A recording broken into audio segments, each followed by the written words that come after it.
خاوبوونەوەی زستان و سەرەتای بەهار سەرباری کەشوهەوای ساردی واشنگتن دیسی خەڵک بە بۆنەی شکۆفەی گوڵە جێلاسەوە سەردانی ئێرە دەکەن. ئێمە لەوە دڵنیان نەبووین کە ئەمڕۆ بۆنەی گۆڕێزانی گێلاس دەبێت لەبەرەوەی کە ئەمڕۆ بیستمان باران دەبارێت. ئەگەر وا بووای هەمی هەڵدەوەرە کەواتە ئێمە خۆشحاڵین فریای کەوتین.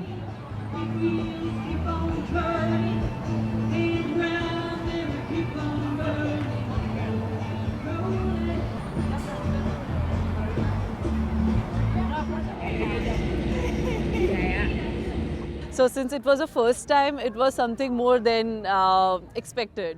هەر ئەڵێ یەکەم جارە شتێکە زیاتر لە چاوەڕوانی من حەزم لێیەتی زۆر قەشەنگە و زۆر بەختەوەرم کە من لە دەرەوەم لەگەڵ ئەم گوڵە جوانانەدا لەبەر ئەوەی بەڕاستی جوانە. درەختەکانی گوڵە جێلاس لە ساڵی 1912ەوە دیاری یابانیەکان بووە بۆ خەڵکی ئەمریکا. نازانم ئەمە یەکەم جارمە زۆر دڵم خۆشە. درەختەکانی گوڵە جێلاس ئێستاکە لە 3 پارچی گەورەی نیشتیمانیدا هەن کە بریتین لە تێدڵباسن و هاینز پۆینت و گۆڕەپانی یادەوەرگەی واشنگتن. ئاسۆ جەبار، دەنگی ئەمریکا.